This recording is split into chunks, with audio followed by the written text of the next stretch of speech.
السلام علیکم ورحمۃ اللہ وبرکاتہ۔ ناظرین، آپ دیکھ رہے ہیں ٹروتھ ہسٹری چینل اور سورڈ آف اللہ سیریز کی ایپیسوڈ 12۔ معزز ناظرین، اس خواب کا ایسا اثر ہوا کہ وہ لیس بن موشان کے پاس چلا گیا اور اس سے خواب کی تعبیر پوچھی۔ لیس بن موشان نے اسے بتایا کہ وہ اپنی کم سن بیٹی یوحوا کو اسلام کی جڑیں کاٹنے کے لیے وقف کر دے۔ اس بوڑھے یہودی جادوگر نے یہ پیشن گوئی بھی کی تھی کہ جس نے نبوت کا دعویٰ کیا ہے، یعنی نبی کریم صلی اللہ علیہ وسلم، وہ اس لڑکی کے ہاتھوں قتل ہوں گے یا یہ لڑکی ان کی نبوت کے خاتمے کا ذریعہ بنے گی۔ اس نے یوحوا کے باپ سے یہ بھی کہا تھا کہ وہ یوحوا کو اس کے پاس لے آئے۔ یوحوا کو لیس بن موشان کے حوالے کر دیا گیا۔ میں نے اس لڑکی کی تربیت کی ہے۔ لیس بن موشان نے یوحوا کی بات کاٹ کر کہا، خدائے یہودا نے اسے جو حسن اور جو جسم دیا ہے یہ ایک دلکش تلوار ہے، یا اسے بڑا میٹھا زہر سمجھ لیں۔ اس نے قریش کو مسلمانوں سے ٹکرانے میں جو کام کیا ہے وہ تم میں سے کوئی نہیں کر سکتا۔ چھوٹے چھوٹے قبیلوں کے سرداروں کو اس لڑکی نے قریش کا اتحادی اور محمد کا دشمن بنایا ہے۔ اب اس نے محمد کے قتل کا جو انتظام مجھ سے کرایا ہے وہ اسی سے سنو۔ یوحوا نے سنایا کہ لیس بن موشان نے اس میں ایسی جرت اور ایسی عقل پیدا کر دی کہ وہ مردوں پر اپنے حسن کا جادو چلانے کی ماہر ہو گئی۔ حسین لڑکی ہوتے ہوئے اس میں مردوں جیسی جرت آ گئی تھی، لیکن اس کا استاد اسے یہ نہ بتا سکا کہ جس نئے عقیدے کو روکنے کا اور جس شخصیت کے قتل کا انہوں نے ارادہ کر رکھا ہے وہ عقیدہ خدا نے اتارا ہے، اور اس شخصیت کو خدا نے اس عقیدے کے فروغ کے لیے رسالت عطا کی ہے۔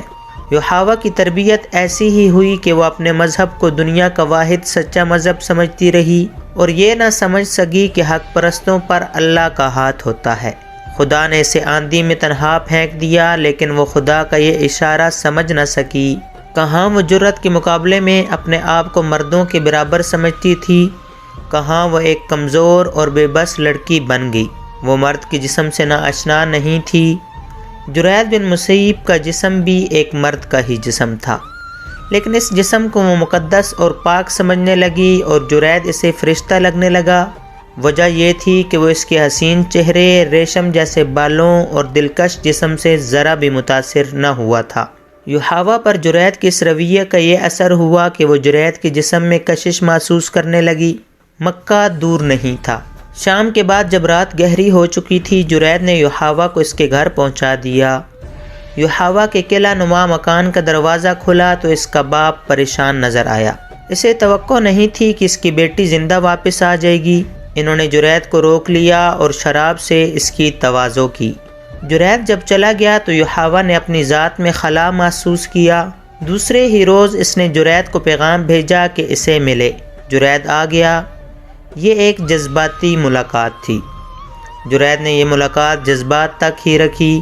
اس کے بعد ان کی ملاقاتیں ہوتی رہیں اور جرید کے دل میں بھی یوحوا کی محبت پیدا ہو گئی۔ یہ محبت پاک رہی۔ یوحوا حیران تھی کہ اس کے اندر پاکیزہ اور والہانہ محبت کے جذبات موجود ہیں۔ ایک روز جرید نے یوحوا سے پوچھا کہ وہ اس کے ساتھ شادی کیوں نہیں کر لیتی۔ نہیں، یوحوا نے جواب دیا، میں تمہارے جسم کی پوجا کرتی ہوں، شادی ہو گئی تو جذبات مر جائیں گے۔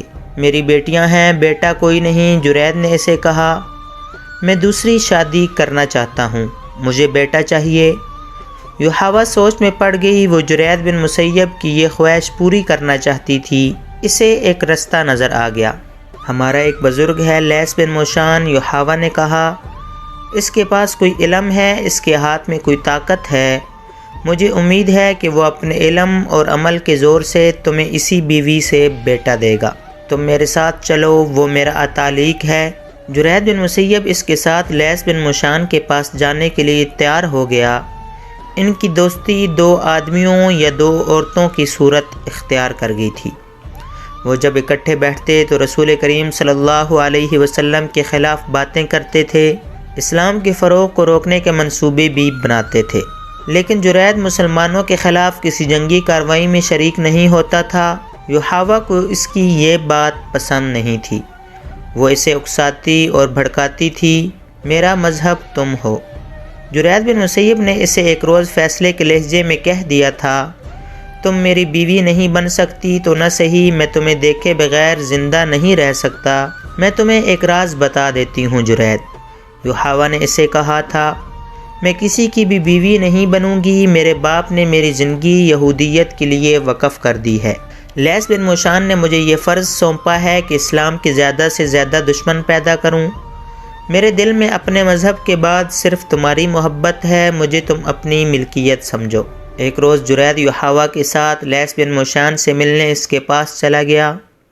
یحاوہ اسے لیث بن موشان کے سامنے لے جانے کے بجائے پہلے خود اندر گئی اور اس نے لیث کو صاف الفاظ میں بتایا کہ وہ جرید کو محبت کا دیوتا سمجھتی ہے۔ اس نے لیث بن موشان کو بتایا کہ جرید نے اسے موت کے منہ سے نکالا تھا۔ اس نے لیث کو بتایا کہ جرید کی بیٹیاں ہیں، بیٹا ایک بھی نہیں۔ کیا آپ کے علم میں اتنی طاقت ہے کہ جرید کی بیوی کے بطن سے لڑکا پیدا ہو؟ یحاوہ نے پوچھا۔ کیا نہیں ہو سکتا؟ لیث بن موشان نے کہا، پہلے میں اسے دیکھوں گا، پھر میں بتا سکوں گا کہ مجھے کیا کرنا پڑے گا۔ اسے میرے پاس بھیج دو۔ یحاوہ نے اسے اندر بھیج دیا اور خود باہر کھڑی رہی۔ بہت سا وقت گزر جانے کے بعد لیث بن موشان نے جرید کو باہر بھیج کر یحاوہ کو اندر بلا لیا۔ جو شخص تم جیسی خوبصورت اور دلکش لڑکی کے ساتھ اتنا عرصہ پاک محبت کر سکتا ہے وہ بہت ہی مضبوط شخصیت کا آدمی ہے۔ لیث بن موشان نے کہا، یا وہ اس قدر کمزور شخصیت کا ہو سکتا ہے کہ تمہارے حسن کا جادو اپنے اوپر طاری کر کے تمہارا غلام ہو جائے۔ جرید مضبوط شخصیت کا آدمی ہے، یحاوہ نے کہا۔ جرید کی ذات بہت کمزور ہے، لیث بن موشان نے کہا۔ میں نے تمہارے متعلق اس کے ساتھ کوئی بات نہیں کی، میں نے اس کی ذات میں اتر کر معلوم کر لیا ہے، یہ شخص تمہارے طلسم کا اسیر ہے۔ مقدس اتالیق، یحاوہ نے کہا، آپ اس کے متعلق ایسی باتیں کیوں کر رہے ہیں؟ میں اسے ایک بیٹا دینا چاہتی ہوں۔ مجھے اس کے ساتھ اتنی محبت ہے کہ میں نے یہ بھی سوچ رکھا ہے کہ میں اس کے بیٹے کو جنم دوں گی۔ نہیں لڑکی، بوڑھے لیث نے کہا، تمہاری کوکھ سے اس کا بیٹا جنم نہیں لے گا۔ یہ شخص ذریعہ بنے گا اس فرض کا جو خدا یہودا نے مجھے اور تمہیں سونپا ہے۔ یحاوہ خاموشی سے لیث بن موشان کے چہرے پہ نظریں جمائی ہوئی تھی۔ جسے تم اپنی محبت کا دیوتا سمجھتی ہو وہ اس شخص کو قتل کرے گا جو کہتا ہے کہ اسے خدا نے نبوت دی ہے۔ لیث بن موشان نے کہا، جرید سے زیادہ موضوع آدمی اور کوئی نہیں ہوگا۔ کیا آپ پیشن گوئی کر رہے ہیں؟ یحاوہ نے پوچھا۔ یہ کس طرح قتل کرے گا؟ اسے میں تیار کروں گا۔ یہ تیار نہیں ہوگا، یحاوہ نے کہا۔ یہ کہا کرتا ہے کہ اس کا کوئی مذہب نہیں، محمد کو یہ اپنا دشمن نہیں سمجھتا، قتل و غارت کو پسند نہیں کرتا، یہ سب کچھ کرے گا، بوڑھے لیث نے کہا۔ اس کے ذہن پر میرا قبضہ ہوگا، تم میرے ساتھ ہوگی۔ 3 روز تک یہ سورج کی روشنی نہیں دیکھ سکے گا۔ جب ہم اسے باہر نکالیں گے تو یہ ایک ہی بات کہے گا، کہاں ہے خدا کا نبی؟ وہ ہم میں سے ہے، میں اسے زندہ نہیں رہنے دوں گا۔ مقدس باپ، یحاوہ نے رندھائی ہوئی آواز میں التجا کی، جرید مارا جائے گا، یہ واحد شخص ہے، خدا یہودا سے بڑھ کر محبت کے لائق کوئی نہیں۔ لیث بن موشان نے کہا، تمہیں یہ قربانی دینی ہوگی، جرید اب مکہ کو واپس نہیں جائے گا۔ پھر یحاوہ بھی مکہ کو واپس نہ گئی۔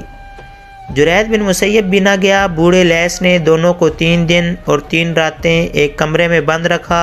جرید کو اپنے سامنے بٹھا کر اس کی آنکھوں میں آنکھیں ڈال دیں، پھر اسے کچھ پلایا اور زیر لب کچھ بڑبڑانے لگا۔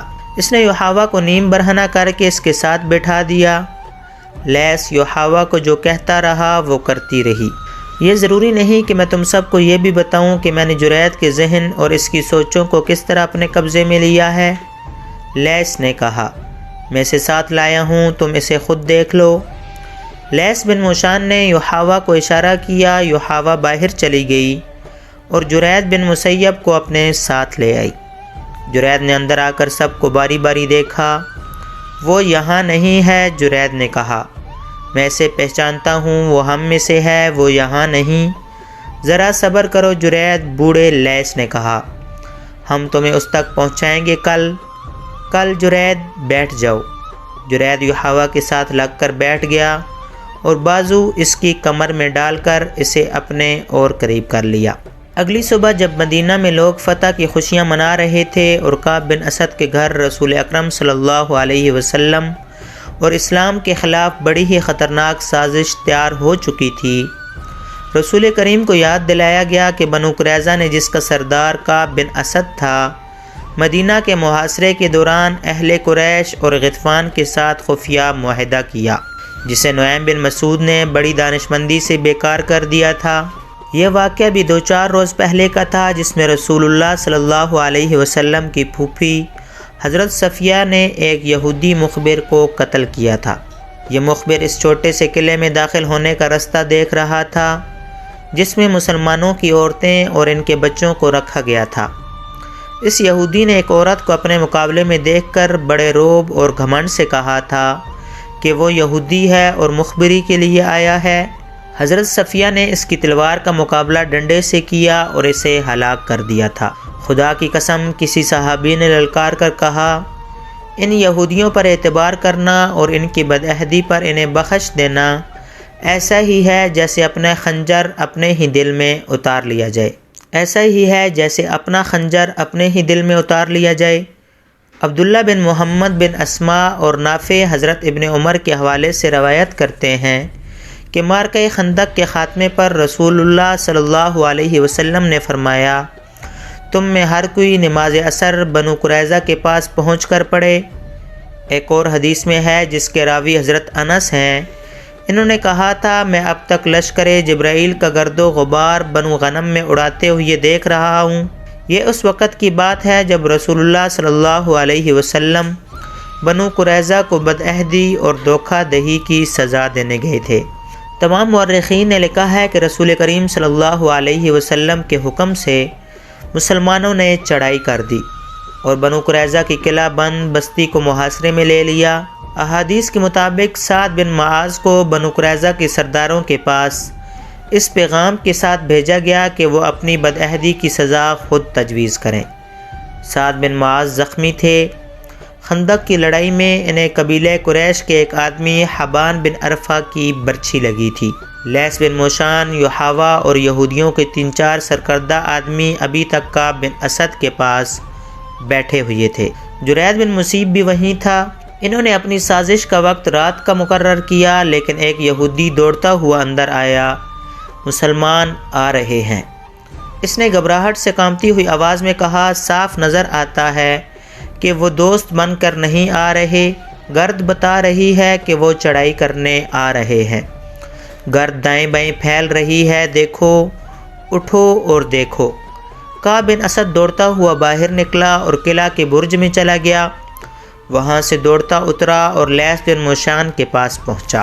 مقدس موشان، کعب بن اسد نے کانپتی ہوئی آواز میں کہا، کیا آپ کا جادو ان برچھیوں اور تلواروں کو توڑ سکتا ہے جو ہمیں قتل کرنے آ رہی ہیں؟ روک سکتا ہے؟ بوڑھے لیس بن موشان نے کہا، اگر محمد کا جادو زیادہ تیز ہوا تو میں مجبور ہوں گا۔ تم اوپر جا کر کیا دیکھ آئے ہو؟ خدائے یہودا کی قسم۔ کعب بن اسد نے کہا، یہ مخبری نعیم بن مسعود نے کی ہے، مجھے معلوم نہ تھا کہ وہ مسلمان ہو چکا ہے۔ مسلمان محاصرے کی ترتیب میں آ رہے ہیں، ہم نکل نہیں سکیں گے، ان دونوں کو نکال دو، لیس بن موشان نے کہا۔ لیس بن موشان نے کہا، یحاوہ جرید کو ساتھ لے کر پچھلے دروازے سے نکل جاؤ، میں تمہارے پیچھے پیچھے آ رہا ہوں۔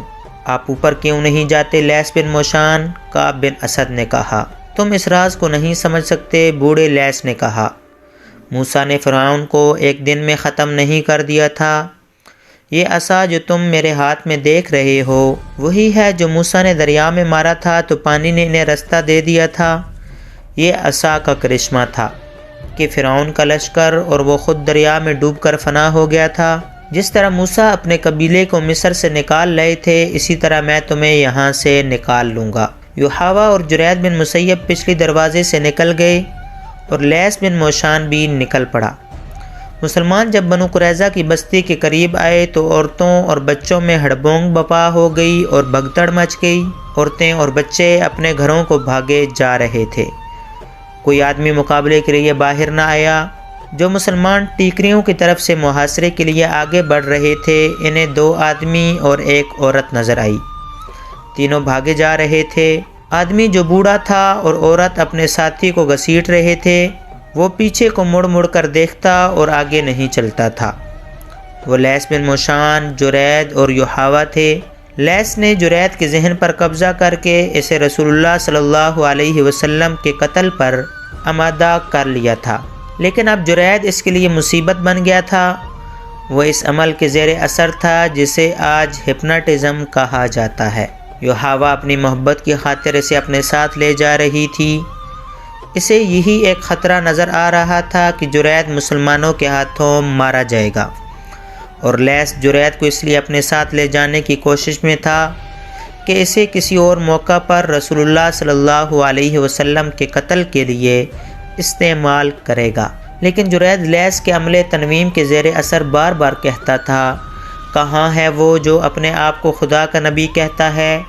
وہ ہم میں سے ہے، وہ میرے ہاتھوں قتل ہوگا۔ مجھے چھوڑ دو، مجھے مدینہ جانے دو۔ ایک مسلمان نے ٹیکری پر کھڑے ہو کر انہیں للکارا اور رکنے کو کہا۔ لیث اور یحاوہ نے پیچھے دیکھا اور وہ جرید کو اکیلا چھوڑ کر بھاگ گئے۔ جرید نے تلوار نکال لی۔ کہاں ہے محمد؟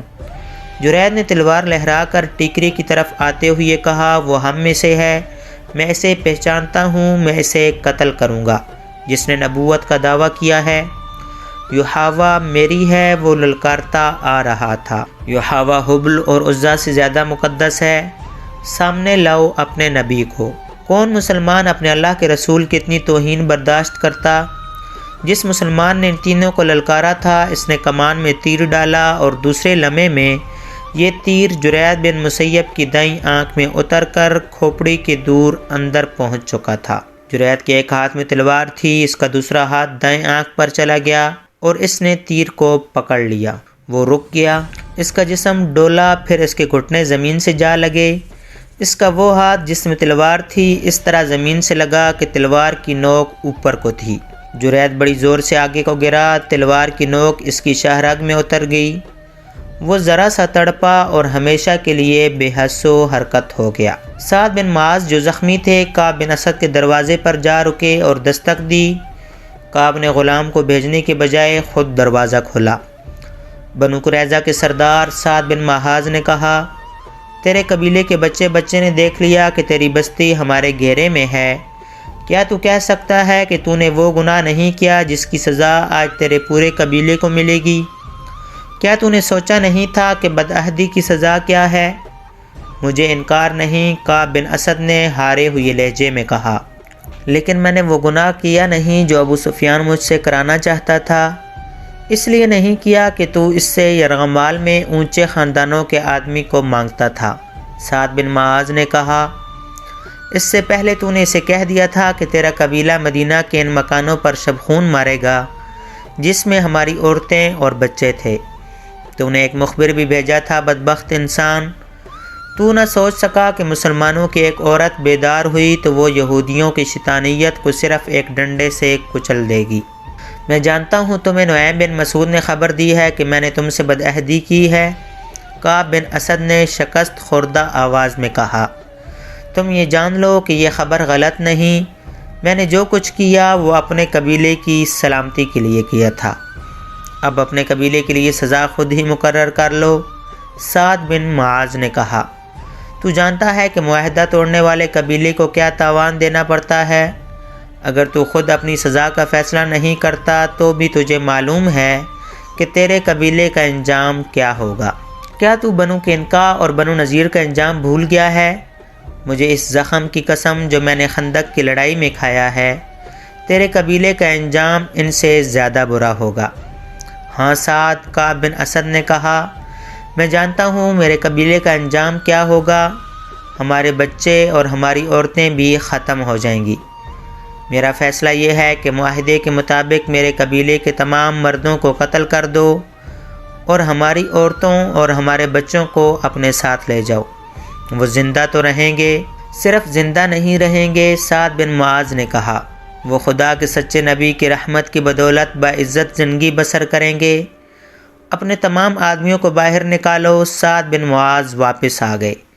یا رسول اللہ، انہوں نے رسول کریم صلی اللہ علیہ وسلم سے کہا، بنو قریظہ نے اپنی سزا خود مقرر کی ہے، ان میں جو آدمی لڑنے کے قابل ہیں انہیں قتل کر دیا جائے اور عورتوں، بچوں اور بوڑھوں کو اپنی تحویل میں لے لیا جائے۔ ناظرین، آج کی ایپیسوڈ میں اتنا ہی۔